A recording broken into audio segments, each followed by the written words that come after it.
யூஸ்வலாக வந்துங்க காஃப் சிரப்பே வந்து தேவையில்லைங்க. குழந்தைகளுக்கு எப்போவும் மருந்து கொடுக்கும்போது ரொம்ப கேர்ஃபுல்லாக இருக்கணும். பிகாஸ் அவங்க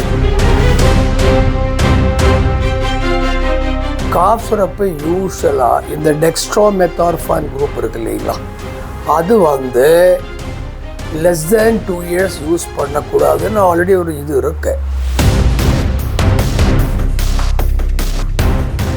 யாரும் கடையில் போய் மருந்து வாங்கி சாப்பிடக்கூடாது. இந்த மருந்து மட்டும் இல்லை, ஈவன் யூஸ்வலாக வந்துங்க காஃப் சிரப்பே வந்து தேவையில்லைங்க. சளி இருமல் வந்துன்னா என்ன ப்ராப்ளம், அதுக்கு மருந்து கொடுத்ததுன்னா there is no need of cough சிரப்பும் வேண்டாம், பேராசிட்டமாலும் வேண்டாம். நம்ம கொடுக்குற மருந்தோட எஃபெக்ட் வரணுன்னா மினிமம் 72 hours ஆயிருங்க.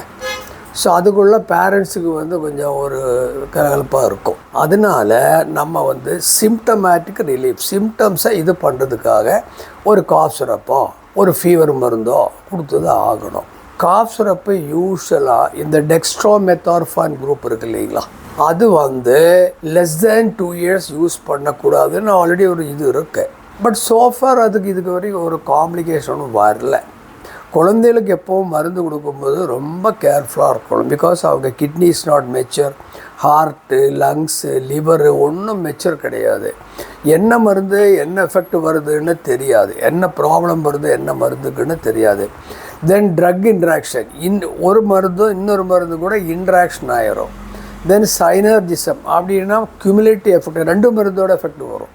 அதனால காம்பினேஷன் ட்ரக்கை பெட்டர் நாட் யூஸ். அதுதான் காம்பினேஷன் ட்ரக்கே யூஸ் பண்ணக்கூடாது. இப்போ காஃப் சிரப்பில் உங்களுக்கு டெக்ஸ்ட்ரோமெத்தார்ஃபான் இருக்குது, ஃபினைலெஃப்ரின் இருக்குது, குளோர்ஃபென்ட்ராமின் மேலியேட் இருக்குது. அப்படி ஒரு காம்பினேஷன் வருது. ஏதோ ஒரு combination will be better. 2 years you can use dextromethorphan with caution. அப்படின்னா யாரும் கடையில் போய் மருந்து வாங்கி சாப்பிடக்கூடாது. இந்த மருந்து மட்டும் இல்லை, ஈவன் பேராசிட்டமால் ஓவர் டோஸ் ஆச்சுன்னா it will cos liver failure. சிலது வந்து டக்குன்னு ஆயிரும், சிலது வந்து it will take time. So அதுதான் காஃப் சிரப்போட மெயின் இம்பார்ட்டன்ஸ். இதே மாதிரி தான் ஓல்டேஜ்லேயும் சில காஃப் சிரப் எல்லாம் வந்து தூக்கம் ஜாஸ்தி வரும், செடேஷன் வரும். அது வந்து it can affect the brain also.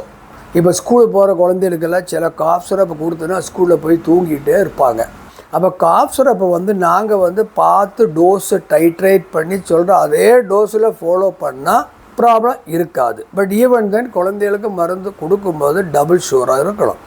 இப்போ நமக்கு இந்த ப்ரெசன்ட் சினேரியோ என்னன்னா, ethylene glycol and tie ethylene glycol 2 chemical வந்து இதில் எப்படியோ whether it is adulterated or contaminated நமக்கு தெரியாது.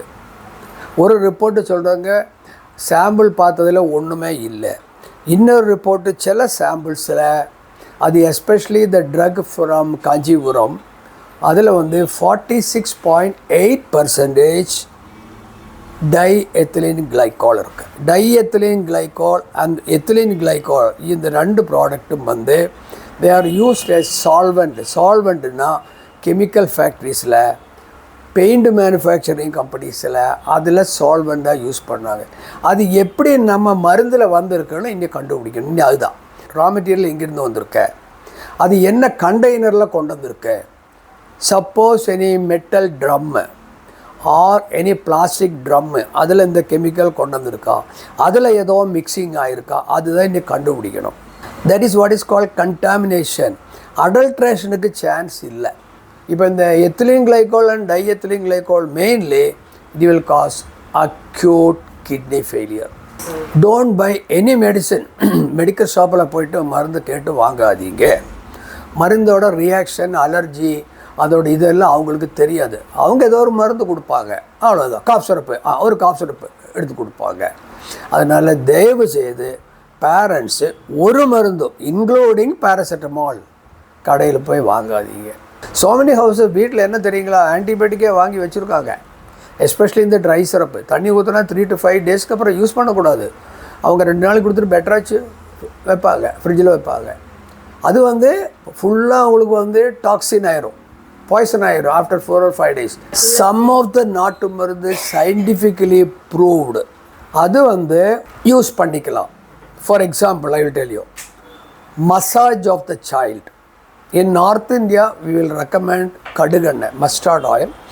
In South India we can use coconut oil, and in Arabian countries they use olive oil which is easily available. Massage பண்ணலாம். அதுக்கு scientific proof இருக்குது. உரம் மருந்து ஜாதிக்காய், மாசிக்காய், அது வந்து ஒரு லிமிட்டாக உங்களுக்கு யூஸ் பண்ணுறதுல தப்பு இல்லை. பின்ன செடியில் some of the plant products, for example tulsi and கற்பூரவல்லி, அதுவும் சயின்டிஃபிக் ப்ரூஃப் இருக்குது. சுக்கு, மிளகு, கைப்பட்டி ஒரு வெல்லம் நீங்களும் சாப்பிட்டு பாருங்கள். இப்போ இருமல் வந்து எஸ்பெஷலி த்ரோட் இரிட்டேஷன் இருக்குது இல்லைங்களா, இது அதுக்கு பெஸ்ட்டாக இருக்கும் இது.